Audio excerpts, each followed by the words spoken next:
Hi everyone, मैं सभी divine souls का वेलकम करती हूँ मेरे इस यूट्यूब चैनल पर जिसका नाम है ट्विन फ्लेम डीवा। सो जैसा कि ट्विन फ्लेम्स की जो एनर्जी है, जो इनकी प्रेजेंस होती है, वो मैजिकल होती है, चाहे अभी तक आपने रियलाइज़ करा हो या फिर ना करा हो। और मुझे पता था कि मेरी जो अपनी एनर्जीज़ हैं वो मैजिकल है। लेकिन एक चीज़ जो मुझे चाइल्डहुड से, जब से मैं डिवाइन कम्युनिकेशन में थी, तब से ये भी निरंतर मुझे बताया जाता था कि आप ये नहीं कर सकते हो, ये आपको नहीं करना चाहिए। आपने कई ऐसे लोग देखे होंगे जिनसे ना power, attention, name, fame, status संभलता नहीं है। चाहिए तो हर इंसान को, लेकिन संभालना नहीं आता है उन्हें। उनके अंदर या तो ईगो आ जाता है या उसको मिस यूज़ करना शुरू कर देते हैं, गलत चीज़ों के लिए यूज़ करना शुरू कर देते हैं। तो अगर हम पावर की बात करेंगे तो कभी तांत्रिक्स को ऑब्जर्व करना, आपको 99.99% जो तांत्रिक होते हैं वो गलत कर्म में ही इन्वॉल्व मिलेंगे। आपको कोई बहुत 1% होगा जो गलत काम नहीं करता होगा, बाकी वो सारे जितने होते हैं उनका काम ही होता है इंसान को इस तरह के एनर्जेटिक ट्रैप में फंसाना, फिर उसको अपनी सर्विस के लिए बार बार बुलाते रहना। और ये लोग क्या करते हैं कि स्पिरिट्स के थ्रू ही करते हैं। तो जो तांत्रिक होते हैं वो इविल एंटिटीज़ के साथ में ज़्यादा काम करते हैं रादर कि कोई अच्छी स्पिरिट के साथ में। तो जैसे यहाँ धरती पर दुष्ट लोग होते हैं ना, जिनको बड़ी आसानी से ब्राइब करा जा सकता है, कुछ ले दे के काम करवा दिया जाता है। ऐसे बहुत सारे लोग होते हैं ना जो बिकाऊ होते हैं, जो गलत काम कर लेते हैं, रेडी हो जाते हैं कुछ भी करने के लिए, पैसों के लिए, कभी नेम फेम के लिए। ऐसे भी बहुत सारे लोग हैं। बॉलीवुड में आपने अक्सर देखा होगा कि लोग फेम के लिए, पैसों के लिए कुछ भी करते हैं, गिरते हैं किसी भी लेवल पे। और ये हर जेंडर में आता है। तो अब यहाँ पर क्या होता है कि जो बात पावर्स की आती है, तो पावर्स का मुझे पता था, और मुझे पता था कि इससे लोगों की हेल्प होती है, क्योंकि मैं कर रही थी ना, तो मुझे पता था कि ये चीज़ हो रही है। तो कई बार मुझे मना कर जाता था कि ये आपको नहीं करना है। तो शायद मैं इग्नोर नहीं करती थी। होता क्या था कि जैसे अगर कोई इंसान दुख में है ना, तो मैं भूल जाती थी इग्नोर करती थी मैं डिवाइन की बात को, और मैं उसकी हेल्प कर देती थी। बाद में क्या होता था, मुझे बुरा लगता था कि मैंने गलत इंसान की हेल्प कर दी, नहीं करना चाहिए था। अब ऐसा नहीं था कि उसे रिकग्नाइज करने में कोई प्रॉब्लम थी, मुझे कोई दिक्कत नहीं थी, लेकिन हाँ, वो इंसान उस टाइम पे दुखी था तो मैंने कर दी उसकी हेल्प।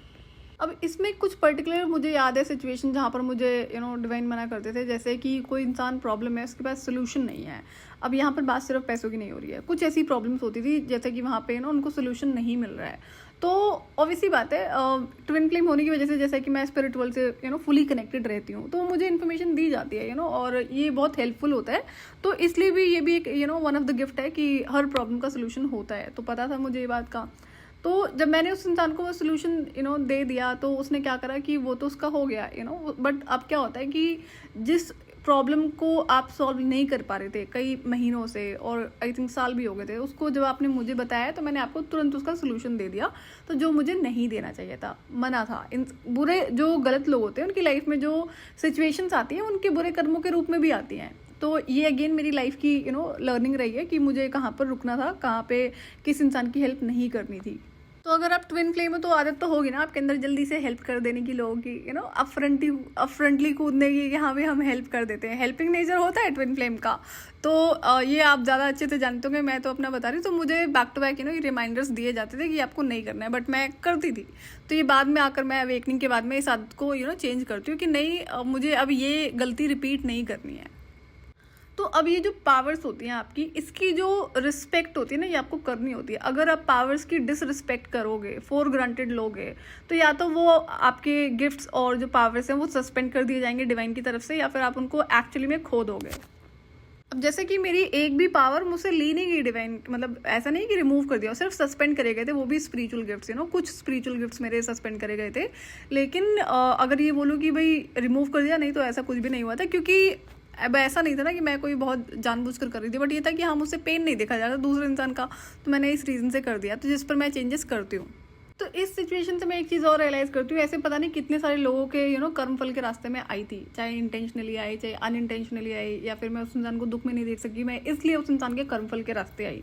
तो ऐसी भी ना बहुत सारी सिचुएशंस होती है इंसानों की लाइफ में, जहाँ पर उन्होंने गलती करी होती है, चाहे पहले करी हो, अभी करी हो, बाद में करी हो, तो उसका वो सिचुएशन के रूप में उनकी लाइफ में वो प्रॉब्लम आती है, जो कि कर्मफल ही होता है। तो आपको उसके रास्ते नहीं आना होता है। तो एक तो ये रिपीटिंग मिस्टेक थी मेरी, जो मैंने काफ़ी टाइम से इसको रिपीट किया था, अवेकनिंग के बाद ही चेंजेस करें। और दूसरी क्या गलती थी, मुझे ये एक्चुअली में डिवाइन ने बोला, जैसा कि गाइड करा जा रहा था ना। अब देखो, फॉरगिवनेस पर मैं आपसे कई सारे वीडियोस अभी तक शेयर कर चुकी हूँ, और ये सारा आपका इनर वर्क का ही पार्ट है। तो इसमें क्या होता है, जब मुझे कहा जाता है कि अपोलोजाइज टू योर सेल्फ, खुद से अपॉलोजी करो और खुद को माफ़ करो, तो मुझे था कि ज़्यादा सोचना नहीं पड़ा मुझे कि मुझे क्यों कहा जा रहा है, क्यों, क्योंकि एक तो जो सबसे मेजर सिचुएशन थी मेरी लाइफ में, जो 10 साल की जर्नी पर मैं गई थी इंटेंशनली, जहाँ पर मैंने डिवाइन को बोला था कि आप ये सारे गलत, बुरे, इविल, दुष्ट लोग मेरी लाइफ में असाइन कर देना, जो कि 10 साल तक मेरी ज़िंदगी का पार्ट रहेंगे। तो अब ज़िंदगी का पार्ट मतलब वो मेरी एनर्जी से कनेक्टेड रहेंगे। अब मेरी एनर्जी से कनेक्टेड रहने के बाद में अलग लेवल की चीज़ें इंसान की लाइफ में होती हैं फिर पॉजिटिव, और वो तो मुझे पता था और वो देखने को मिलती हैं। बट मेरा एक माइंडसेट ये भी तो था ना कि जिस वक्त मैं इन्हें निकालूंगी अपनी लाइफ से, उसके बाद उन्हें वो मिलियन टाइम्स रिटर्न भी तो होना है। जो भी वो बुरा कर्म करेंगे, चाहे वो बुरी इंटेंशन थी, चाहे इवन जेलिसी थी, वो उनको मिलियन टाइम्स रिटर्न होनी थी, ये भी मुझे पता था। तो मुझे यही था कि भाई मैं ठीक हूँ, मेरे मैंने कोई गलती नहीं करी इस चीज़ में, क्योंकि डिवाइन का ये कहना था कि आपको गलत लोगों को पनिश करना है। तो मैंने कहा ये भी तो एक तरीका ही है पनिश करने का, पहले ऐसे लोगों को अपनी लाइफ में अलाउ कर दो एंड देन उनको बाहर कर दो। इतना टाइम मैंने अगर उन्हें अलाउ किया लाइफ में, तो बहुत, सोचो बैक टू बैक 10 साल तक एक इंसान ने सिर्फ बुरे कर्म ही करे हैं, अगर मेरे अगेंस्ट की बात करी जाएगी तो, बट वो भी मुंह पे स्माइल रखते हुए। तो मुझे तो पता थी ना ये चीज़, एक तरह से उनका बुरे कर्म एक तरह से करवाना या फिर इकट्ठे करना एक ही बात हो गई। लेकिन अब मुझे सब कुछ पता था कि मैं एक मैजिकल बीइंग हूँ, मेरी वजह से क्या क्या होता है इंसान की लाइफ में। तो ये भी एक तरह से ना डिसरिस्पेक्ट होती है अपनी एनर्जी एंड अपनी फिजिकल बॉडी एंड अपनी इस ह्यूमन लाइफ की। तो इसलिए मुझे डिवाइन ने बोला कि forgive yourself, apologise to yourself. तो यहाँ पर क्या है, 2 से 3 प्रेयर्स हैं जो सिर्फ इसी पर्पज से मुझे करनी पड़ी। तो मेरी लाइफ की ये गलतियाँ थी, और जब कई बार ऐसी भी सिचुएशन होती थी, कोई इन्फॉर्मेशन मुझे दी गई है जो सिर्फ मेरे अपने लिए है, किसी और से शेयर करने के लिए नहीं है, तो मैं उसको क्या करती थी, किसी कोई अगर फिर प्रॉब्लम है तो मैंने उसको वही सोल्यूशन दे दिया। अब क्या होता है, जो भी चीज़ मैंने उसको बताई वो मेरे लिए काम करना बंद कर देती थी। तो इसीलिए क्या होता है, अपने स्पिरिचुअल जो गिफ्ट्स होते हैं या फिर जो आपकी स्पिरिचुअल प्रैक्टिसेस होती हैं, वो आपको किसी से शेयर नहीं करनी चाहिए। इसके पीछे रीजंस होते हैं। तो अभी ये 10 साल में जो लोग मैंने अलाउ किए थे, जो भी सिचुएशंस मेरी लाइफ में क्रिएट हुई थी, इसकी वजह से क्या होता है, मेरा ये अपॉलॉजी करना बनता था। और जैसे कि मैंने पहले भी शेयर किया कि मैंने अपनी लाइफ में ना कभी भी डिसरिस्पेक्ट को टॉलरेट नहीं करा है। और मैं फिर से कहती हूँ कि हम इंसान को सिखाते हैं कि हमारे साथ में पेश कैसे आना है। तो ये चीज़ें मैंने बाउंड्रीज हमेशा से मेंटेन रखी हैं, और 10 साल की जर्नी में भी ये चीज़ें मेंटेन रही हैं। क्यों? क्योंकि लोग मुझे जानते थे कि मैं किसी गलत इंसान को बख्शती नहीं हूँ, फिर आप चाहे जो मर्जी हो। और ये चीज़ ना लोगों ने देखी हुई थी, तो ये वर्बली मुझे किसी को बताने की ज़रूरत नहीं पड़ती थी। तो अब ये जो लोग होते थे 10 साल में जो अलाउ हुए थे, तो इनमें से ऐसा कोई नहीं था जो डायरेक्टली मेस कर सका हो, डायरेक्टली लड़ सका हो। सारे वही थे कि माइंड गेम्स और मुंह पर मीठे बन के और बैक स्टैप करेंगे। इनका सबका एक ही प्रोसेस था जो ये चीज़ फॉलो होती है। लेकिन जैसे कि कोई मैस्कुलिन सीनियर है, बहुत हाई डेजिग्नेशन में बैठा हुआ है, तो उस बेचारे से गलती हो जाती है। तो वहाँ पर क्या होता है, जब वो डायरेक्टली मैस करने की कोशिश करता है, और ये कई बार मेरी लाइफ में सिचुएशन रिपीट हुई थी, तो उनकी वजह से इन सारे लोगों को ना पता होता था कि जब इसने इन्हें नहीं बख्शा है तो हमें तो बिल्कुल नहीं बख्शेगी। तो ये चीज़ें लोगों को पता थी, तो इसलिए कभी वर्बली बताना नहीं पड़ा है। और जैसे कि बाकी अगर हम पर्सनल लाइफ की बात करेंगे, जहाँ पर चाहे हमसे कोई छोटा है, बड़ा है, मैंने जेलिसी सारे लोगों में देखी है। तो आउट ऑफ जेलिसी जब वो कुछ बोलते हैं ना, तो मुझे उनकी इंसल्ट वहाँ पर करनी पड़ती है, उन्हें उनकी जगह दिखानी पड़ती है, ताकि वो इंसान दोबारा ना बोल पाए। और जो कि ऐसा होता आया है, फिर चाहे वो कोई फीमेल रही हो, मैस्कुलिन रहा हो, कोई भी एज का रहा हो, तो ये मैंने हमेशा से शुरू से चीज़ें कंटिन्यू करी हैं। लेकिन जब बात बाकी ट्विन फ्लेम्स की आती है, तो मैंने क्या ऑब्जर्व किया है, लोग रिश्तों के नाम पर और बाकी चीज़ों के नाम पर, पर्सनल लाइफ में, प्रोफेशनल लाइफ में बहुत सारी डिसरिस्पेक्ट, गलत चीज़ों को बर्दाश्त करते हैं, टॉलरेट करते हैं। अब ट्विन फ्लेम्स में चाहे वो सेशन में मिले हों या फिर जनरली इनके कभी ईमेल आए हो, कमेंट आए हो, तो वो अपने जो घर के लोग हैं उनसे जो चाहे नार्सिसिज्म है, डिसरिस्पेक्ट है और किसी तरह का अब्यूज़ है, वो एक्सेप्ट करते हैं, टॉलरेट करते हैं। टॉलरेट करना और एक्सेप्ट करने में ज़्यादा फ़र्क है नहीं, क्योंकि ये एक अगेन चॉइस ही होती है। हाँ, ये है कि जब इस चीज़ से आप निकलने की कोशिश करोगे तो उसमें मेहनत लगेगी। क्यों? फिर वही वाली बात हो जाती है कि आपने सिखाया उस इंसान को कि हमें तो कोई दिक्कत नहीं है, हम एक्सेप्ट कर रहे हैं, हम बर्दाश्त कर रहे हैं, हम तो बने इसीलिए हैं। मेरी लाइफ में ऐसी चीज़ें कभी नहीं रही हैं, बट बाकी ट्विन फ्लेम्स की लाइफ में मैंने ये चीज़ देखी है। तो डिसरिस्पेक्ट आप किसी से भी जब टॉलरेट करते हो, अपने आप को गलत लोगों के लिए सैक्रिफाइस करते हो, चाहे अपना टाइम, एनर्जी, एफर्ट्स, मनी और कंसर्न, अफेक्शन, नर्चरिंग बिहेवियर, जब आप किसी गलत इंसान पर इन्वेस्ट करते हो, तो उसके लिए भी आपको खुद को अपॉलॉजी करनी होती है।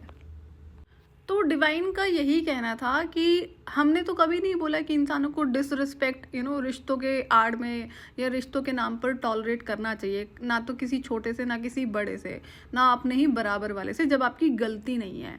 लेकिन हमारे भारत में क्या होता है, बहुत ज़्यादा सिखाया जाता है, स्पेशली फीमेल्स को सिखाया जाता है कि जैसा कि मैंने बड़े बड़े जो आपके लोग बैठे हुए हैं गद्दियों पे ना, वो सिखाते हैं कि आपको बर्दाश्त करना चाहिए, झुकना चाहिए, तभी रिश्ता चलेगा। और ये भी अगेन चीज़ें प्लांटेड थी जो मैं ह्यूमैनिटी वाले चैनल पर रिवील करूँगी, फिलहाल यहाँ पे अलाउड नहीं है।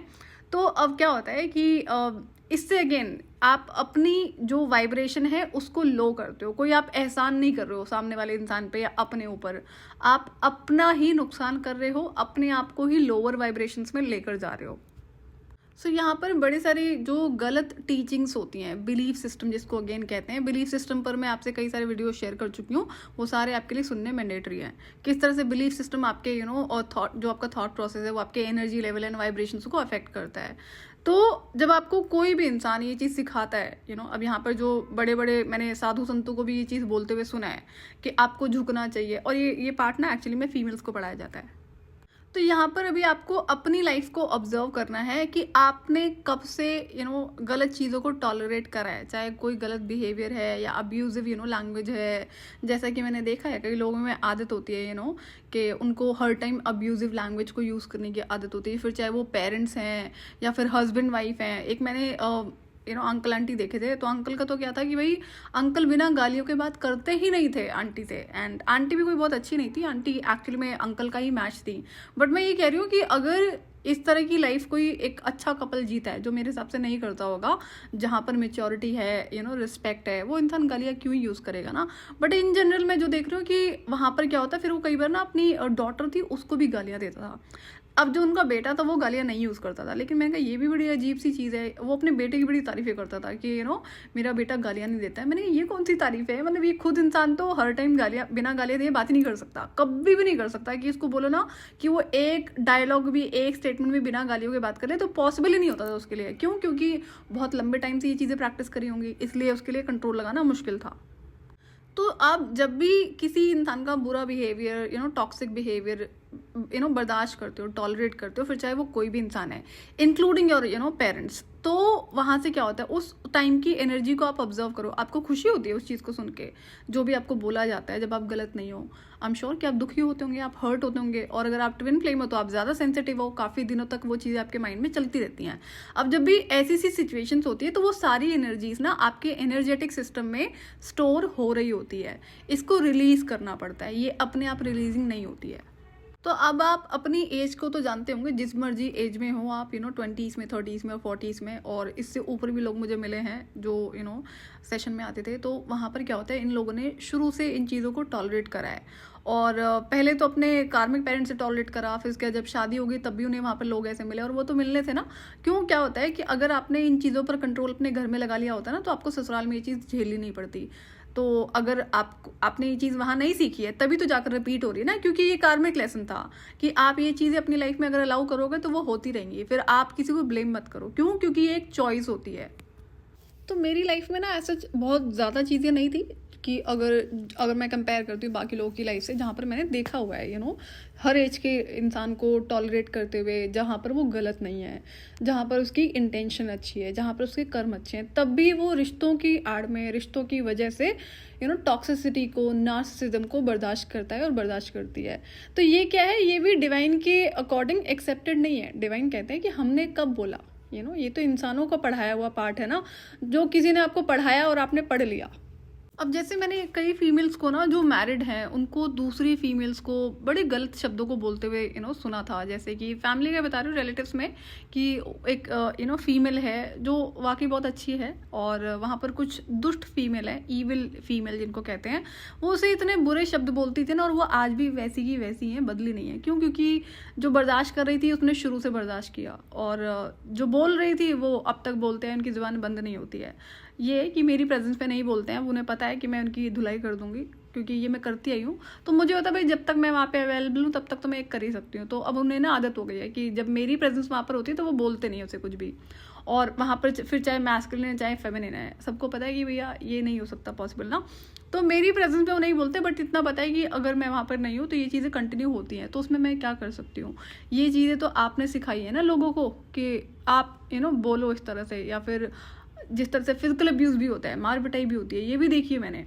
तो यहाँ पर क्या होता है ना, हर इंसान को अपने लिए स्टैंड लेना पड़ता है। अगर आपने इन चीज़ों को टॉलरेट करा है तो आप अपने आप को तो लोअर वाइब्रेशन में जो ढकेल ही रहे हो, साथ के साथ क्या होता है ना कि कार्मिक पैटर्न, कार्मिक साइकिल आपने क्रिएट कर दिया। अब इस तरह का कार्मिक साइकिल जो आपने क्रिएट करा है ना, इसको ब्रेक करने में एक्चुअली में बहुत ज़्यादा टाइम लगेगा, इतना आसान नहीं होगा। तो इस तरह की जो कार्मिक पैटर्न्स, कार्मिक साइकिल्स आपकी लाइफ में क्रिएटेड हैं, अगेन आप उसे एक दिन में ब्रेक नहीं कर पाओगे। कितने टाइम में ब्रेक करोगे ये मुझे भी नहीं पता, ये तो सिर्फ आप ही को पता हो सकता है। तो अब अगर जो मैं अभी नेक्स्ट वीडियो में शेयर करूंगी, जो भी प्रैक्टिस आपको करनी है खुद को फॉरगिव करने के लिए, खुद को अपोलोजाइज करने के लिए, तो वो एक्चुअली में अच्छे लेवल पर कब काम करती है? जब आपने इन चीज़ों को या तो टॉलरेट ना करा हो, या तो फिर टॉलरेट करना बंद कर दिया हो। अभी क्या होता है कि अगर आपने इन चीज़ों को टॉलरेट करा है और अभी आप इन प्रैक्टिसेस को कर रहे हो, तो उससे बहुत ज़्यादा फर्क नहीं पड़ेगा कि भाई एक तरफ तो आप, और ये किस तरह की अपॉलॉजी हुई ना खुद से, आप अभी भी अपनी डिसरिस्पेक्ट को होने दे रहे हो दूसरे इंसान की वजह से या दूसरे इंसान के थ्रू, और इधर साइड बाय साइड आप इस प्रेयर को कर रहे हो। तो ऑब्वियसली बात है, इसका तो कोई मतलब होता नहीं है कि ये किस तरह की हीलिंग है। तो ये हीलिंग तभी काम करती है जब आपने इन चीज़ों को, तो अगर आप स्टिल इन चीज़ों को टॉलरेट कर रहे हो, बैड बिहेवियर, टॉक्सिसिटी, नार्सिसिज्म, और उसके बाद में आप ये जो प्रेयर मैं अभी नेक्स्ट वीडियो में शेयर करूंगी तब भी इसको कर रहे हो, तो उसका मेरे हिसाब से कोई ज़्यादा फर्क नहीं पड़ेगा। लेकिन ये है कि भाई अगर अब जैसा कि अभी आपको पता है, तो आपको पहले रेडी तो होना पड़ेगा ना कि अब इन चीज़ों को आपको बंद करना है, और ये आपका कार्मिक लेसन है जो आपको सीखना ही होता है। और हाँ, ये आसान नहीं होगा। तो इसमें आप क्या कर सकते हो कि जो भी प्रैक्टिसेस आप कर रहे हो, जो मैंने 21 डेज का रिचुअल बताया है, जो बाकी चीज़ें बताई हैं अभी तक, और जो अभी मैं अपकमिंग वीडियोस में शेयर करूंगी, तो हाँ आप इसको साइड बाय साइड प्रैक्टिस कर सकते हो। मैं ये आपको एडवाइस नहीं करूंगी कि आप पहले वहाँ पर उस इंसान को कंप्लीटली बंद करो, कि भाई अब बैड बिहेवियर एक्सेप्टेड नहीं है जहाँ पर आप गलत नहीं हो। तो और उसकी जब ये बंद हो जाएगा तो उसके बाद में आप इस प्रेयर को करेंगे। तो ये भी एडवाइस नहीं है, आप इस प्रेयर को कर सकते हो, बट मेरा कहने का मतलब है कि जो इंसान रिजल्ट्स को एक्सपेक्ट करता है ना, तो वो यहाँ पर आप एक्सपेक्टेशन मत लगाना। आपको पता है कि ये कार्मिक साइकिल है, और मैंने अभी बता दिया आसान नहीं होगा। ये आपने कितने टाइम से इस चीज़ को आपकी लाइफ में ये चीज़ एग्जिस्ट करती है वो आपको ज़्यादा पता होगा, मुझे तो नहीं पता होगा। तो जैसे जैसे आप अपनी एनर्जी हीलिंग करोगे ना, तो वो एक्चुअली में अगर आप रियल ट्विन फ्लेम में, तो शक्ति स्वरूप तो हो ही, कुछ ना कुछ ऐसा पॉसिबिलिटीज़ हैं कि एक्टिवेशंस हो जाएंगे। आप खुद ही चीज़ों को टॉलरेट करना बंद कर दोगे। और भाई जिसके कर्म अच्छे होते हैं, जिसकी नीयत अच्छी होती है, उसमें पावर एग्जिस्ट करती हैं, फिर चाहे आप ट्विन फ्लेम है या फिर कोई दूसरा इंसान है, लेकिन वहाँ पर एग्जिस्ट करती है जहाँ पर उस इंसान ने कभी अपनी सेल्फ रिस्पेक्ट को कॉम्प्रोमाइज़ ना करा हो। अपनी जो सेल्फ रिस्पेक्ट होती है वहाँ पर कभी उसको आपने एडजस्टमेंट नहीं करे, कोई कॉम्प्रोमाइज़ नहीं करे, तब वो पावर ज़्यादा अच्छे से एक्टिवेटेड रहती है। तो ये चीज़ें मैंने अपनी लाइफ में एक्सपीरियंस करी है, तो मैं वहाँ से बता रही हूँ।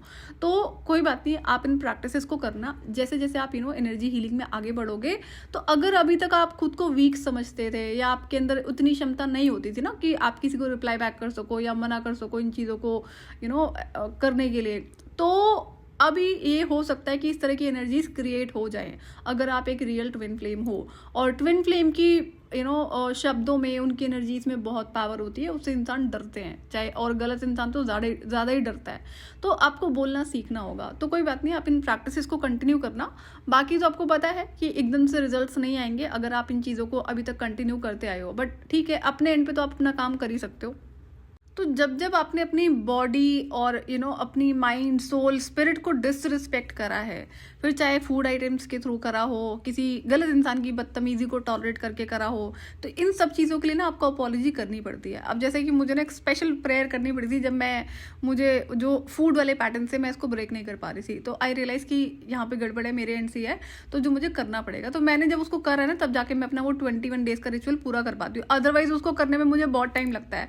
बहुत कोशिश करी मैंने, वो बार बार ब्रेक हो रहा था, लेकिन बाद में फिर जब डिवाइन की हेल्प के थ्रू मैं कर पाती हूँ उसे, वो मुझे रिकमेंडेड करी गई थी कि इस वाली प्रेयर को करना है, एंड फॉर्चुनेटली मैं इसे फिर पहली बार में कर पाती हूँ जब मुझे वो चीज़ गाइड करी गई है। जो फूड पैटर्न्स को ब्रेक करने में मुझे टाइम लग रहा था, तो अब मेरी गलती क्या थी, मैं अगर एक एक महीने खाना नहीं खाऊंगी तो ये डिसरिस्पेक्ट तो है ना फिजिकल बॉडी की। ठीक है, ट्विन फ्लेम होने की वजह से वो स्पिरिचुअल गिफ्ट होता था कि मैं सर्वाइव कर लेती थी, लेकिन जो ब्लैक मैजिक की वजह से मैंने जो चीज़ें गो थ्रू करी थी ना, तो वहाँ पर बॉडी वीक पड़ जाती है, अदरवाइज मुझे फ़र्क नहीं पड़ने वाला था। बट ये भी अच्छा हुआ कि ये एक लाइफ का लेसन था जो मैंने सीखा है, क्योंकि अगर अब काम तब भी बहुत था, काम अब भी बहुत है और आगे भी बहुत रहेगा, तो हमेशा सिर्फ करियर को प्रायोरिटी बनाना अच्छी बात है, लेकिन अगर आप अपनी फिजिकल बॉडी का ध्यान नहीं दे रहे हो तो वो भी डिसरिस्पेक्ट ही कहलाता है, जिसको आप नहीं कर सकते हो एज पर डिवाइन। तो इसलिए भी मुझे वहाँ पर ये चीज़ें गाइड करी जाती है कि ये मुझे प्रैक्टिस करनी पड़ेगी, तो मैं करती हूँ उसको। तो जब भी आप फास्ट फूड खा रहे हो, गलत चीज़ें खा रहे हो जो अनहेल्दी है आपकी बॉडी के लिए, और अगर हम अनहेल्दी फूड खाते हैं तो हमारे माइंड पर बहुत ज़्यादा फ़र्क पड़ता है, एनर्जी लेवल पर बहुत ज़्यादा फ़र्क पड़ता है, जो कि लोअर वाइब्रेशंस में ही जाता है। तो ये भी डिसरिस्पेक्ट है, इसलिए हमें हमारी बॉडी का ओवरऑल बॉडी का ध्यान रखना ही पड़ता है, चाहे वो फिजिकल बॉडी हो चाहे वो एनर्जी बॉडी हो। तो ये आदतें किसने लगाई है? हमने तो लगाई है, तो इसके लिए अपॉलॉजी कौन करेगा? हम ही करेंगे, और इसके बेनिफिट किसको होंगे? वो भी हमें होंगे। तो ये मेरा अपनी लाइफ से रियलाइजेशन था जो मैंने खुद एक्सपीरियंस करा है उन प्रेयर्स को करने के बाद में। तो आप अब भली बात ही जानते होंगे कि आपकी लाइफ में क्या पैटर्न्स हैं। मुझे कुछ डीएफ्स ऐसी मिली थी जिनको ना बहुत ज़्यादा मीठा खाने की आदत है, मतलब हर टाइम शुगर क्रेविंग, जो कि एनडीडीज की वजह से भी होती है, कार्मिक ट्विन फ्लेम की वजह से भी बहुत ज़्यादा शुगर क्रेविंग होती है। ये मेरा अपना रियलाइजेशन था। तो वहाँ पर जब सेशन में मुझे सेम चीज़ सुनने को मिलती है तो मुझे समझ में आया शायद ये एक पैटर्न है हर ट्विन फ्लेम की लाइफ में। तो आप अपनी लाइफ के पैटर्न को ऑब्जर्व करना। तो आज का वीडियो मैं इसलिए शेयर कर रही हूँ, प्रेयर तो मैं आपसे सेपरेट वीडियो में शेयर करूंगी, क्योंकि ये क्लैरिटी देना बहुत ज़रूरी था कि मैंने अगर आपको वो चीज़ शेयर कर दी, आप उसको प्रैक्टिस करना शुरू कर देते हो और साथ के साथ आप इन चीज़ों पे कंट्रोल नहीं लगा रहे हो, आप स्टिल कंटिन्यू कर रहे हो उस डिसरिस्पेक्ट को टॉलरेट करना, तो ये आपको बहुत अच्छे ज़्यादा रिजल्ट्स नहीं देंगे। तो आपको पता है कि आपका फ्यूचर गोल है कि इस पर कंप्लीट कंट्रोल आपको लगाना है। चाहे धीरे धीरे शुरू करोगे कोई बात नहीं, एकदम से नहीं होगा, क्योंकि लंबे टाइम से आदतें आपने डलवा रखी है ना, तो उधर से भी वो इंसान एकदम से तो नहीं मानेगा, चाहे वो मैस्कुलिन चाहे फेमिनिन है, तो टाइम इसमें लगेगा। बट कोई बात नहीं, आप अपने एंड से शुरू करो और आपको पता होना चाहिए एंड गोल क्या है। जो एक पर्टिकुलर टाइप के लोग मैंने देखे थे जो अपने घर में, जिनको मैं पर्सनली भी जानती थी, चाहे नेबर से चाहे रिलेटिव से, तो उनका क्या था कि वो अपने घर में तो कोई चीज़ टॉलरेट नहीं करते थे, उनके बहुत ड्रामे होते थे, बहुत नखरे होते थे फालतू के ना। तो जैसे इंटेंशनली परेशान करना, चाहे अपने से छोटों को या फिर अपने से बड़ों को। लेकिन जब बात ऑफिस की आती है, जो मेरे साथ काम कर चुके हैं जिन्हें मैं पर्सनली भी जानती थी, तो वो ऑफिस में किसी भी तरह की बदतमीजी को, डिसरिस्पेक्ट को हंसी हंसी टॉलरेट करते थे, मतलब किसी भी लेवल की डिसरिस्पेक्ट को। तो अब क्या था, ये मैं कुछ उन पर्टिकुलर लोग ही बता रही हूँ जो एक्चुअली में दुष्ट होते थे, जिनके कर्म बुरे थे। तो ये आपको मिल जाएंगे, पीपल प्लीजर ही होते हैं इस तरह के लोग। तो ये भी आपको ध्यान रखना है। मैं सिर्फ ये कहने की कोशिश कर रही हूँ कि जो डिसरिस्पेक्ट है ना, वो आप कहीं पे भी नहीं टॉलरेट कर सकते हो, चाहे आपकी पर्सनल लाइफ हो या फिर आपका प्रोफेशनल लाइफ हो। सो आज के लिए इतना ही। मैं आपसे फिर मिलूंगी नेक्स्ट वीडियो में। टिल देन अपना ध्यान रखिए और डिवाइन से कनेक्टेड रहिए।